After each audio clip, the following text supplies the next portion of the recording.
Pace bene, masih di mea culpa. Saya mau membuat pengakuan. Saya lulusan STT abal-abal. Dengan tanda petik, boleh. Tanpa bermaksud berdrama atau berpura-pura membuat video menarik, saya mau katakan saya lulusan STT abal-abal. Menjadi pertanyaan, apa arti abal-abal di sini dan mengapa saya harus membuat video ini? Pertama, saya harus mengatakan satu fakta bahwa ada keributan di media sosial tentang ada STT abal-abal. Mengapa ada STT abal-abal? Dan mengapa diributkan? Kalau kiranya mereka semua sehati sejiwa, mengapa harus ribut? Dan publik ributnya.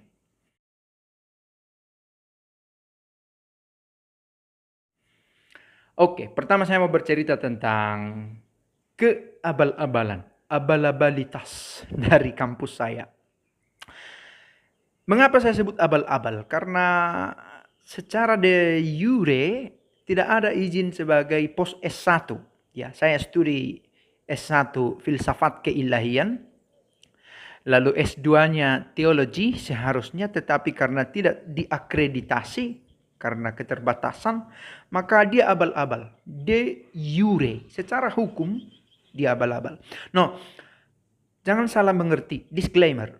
Saya mengatakan saya lulusan sekolah abal-abal bukan untuk mendowngrade sekolah saya. Pohon yang baik dikenal dari buahnya. Dosenku kredibel. Sebagai informasi untuk pendidikan para calon imam, dosen-dosen itu diharapkan, malah dianjurkan dengan sangat atau bahkan diharuskan adalah lulusan dari Universitas Pontifikal. Untuk terutama di bidang pelajaran, di bidang mata kuliah teologi, kitab suci, dogmatik, hukum gereja, ilmu-ilmu keilahian lainnya.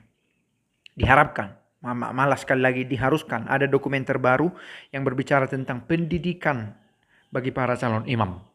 Saya pernah membuat tulisan tentang itu. Entah di mana sekarang. Dan bisa menjadi pertanyaan. Sekali lagi saya mau katakan, dosenku incredible, de facto tidak abal-abal. Nah itu dia. Dan kita mau berbicara tentang sebenarnya apa abal-abal begitu ya. Yang diributkan kemarin, beli STT lah, atau lulusannya dari mana, siapa yang mengakreditasi, benarkah doktor. Abal-abal ini harus pertama kita mengerti de jure atau de facto. De jure dalam arti secara administratif legalistik, tidak ada credit point yang sehingga badan yang bertugas untuk membuat akreditasi tidak memiliki dasar untuk menyatakan sekolahmu bisa berdiri. Kan begitu. Tidak ada credit point yang terdata. Para pastor di tempat saya belajar tidak memerhatikan credit point. Dia tetap mengajar tetapi tidak mencoba mendaftarkan kinerjanya itu secara administratif.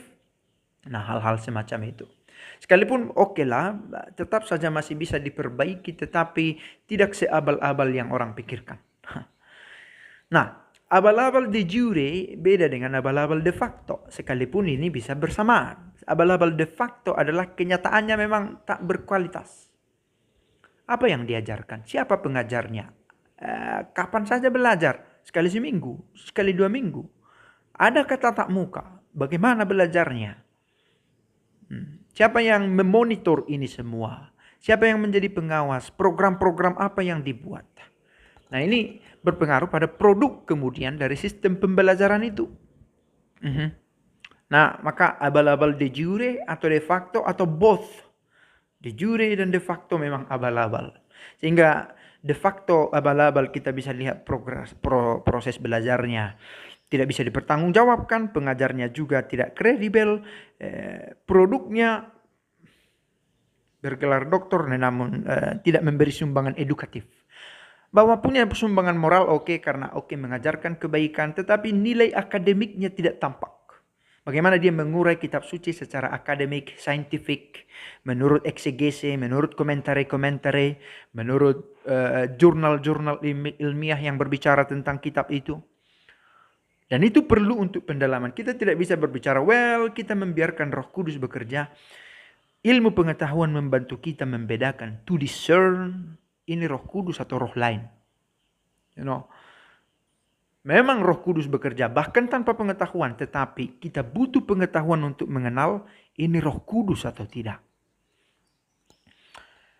Oke, saya buat catatan juga, dan saya tidak menyesal sekolah di STT abal-abal itu. Dalam waktu dekat akan diakreditasi, karena saya dengar begitu, karena ada syarat-syarat yang sudah dipenuhi. Mudah-mudahan ini memberi sumbangan dan menjadi ada gelarnya. Saya tidak punya gelar S2. Saya tidak punya gelar meskipun saya spending time menghabiskan waktu untuk belajar setara dengan S2, bahkan sangat intensif. Seperti anak SD saya belajar Senin sampai Jumat memang, tapi selalu banyak penuh waktu itu. Membosankan tapi merindukan juga sekarang ini. Dan yang saya banggakan, ini bisa saya buat di video lain, saya katakan. Sekolah tempat saya belajar STT abal-abal itu tidak hipokrit. Tidak memberi saya gelar supaya terkesan baik, supaya terkesan akademik, supaya terlihat well known atau well done semua bekerja di rumah. Saya tidak punya gelar S2. Padahal saya menghabiskan banyak waktu untuk studi di sana, tetapi literally secara faktual tidak ada, dan secara yuridis saya tidak punya gelar S2. Tapi sekali lagi saya tidak menyesal, karena mereka institusi itu, para pengajarnya membentuk saya begini. Dan selalu terpikir, andai kata saya punya kecacatan dalam berpikir, itu pertumbuhan kemudian. Well, itu yang bisa dikatakan. Tidak menipu diri dengan gelar. Kampus tidak menganjurkan begitu. Sekalipun dia abal-abal tapi punya integritas. Menyesuaikan materi ajarnya dengan praksis hidup. Praksis hidup di lingkungan belajarnya. Maka ada keutuhan, ada keselarasan. Itulah integral, integritas. Nah, pertanyaan, kalau begitu mana yang perlu?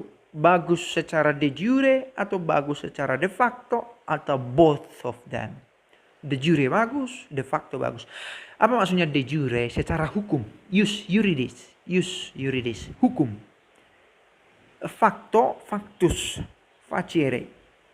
Yang terletak, yang ternyata, yang ada, yang dilihat oleh mata, bagus. Misal, saya tamatan dari satu universitas ternama, tapi ternyata tidak bisa mencari pekerjaan sendiri. Itu secara de jure saya adalah alumnus berhasil, tamat dari universitas ternama. De facto saya adalah lulusan yang gagal, karena saya tidak bisa mencari pekerjaan yang tepat untuk saya. Tidak ada kreativitas untuk bertahan hidup. Bukan hanya bertahan hidup, tetapi menyerang dalam hidup. Nah, de jure bagus. Apa maksudnya de jure bagus? Administratif dipenuhi, secara administratif. De facto bagus, produknya bagus, berkepribadian positif, integritasnya ada. De facto bagus, kenyataannya bagus.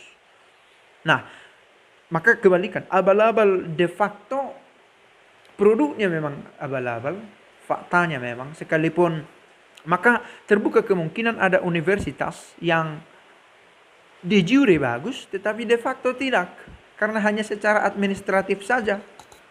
Tapi lulusannya banyak yang radikal. Who knows?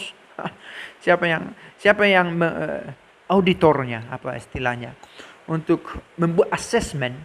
Oke, kamu bagus.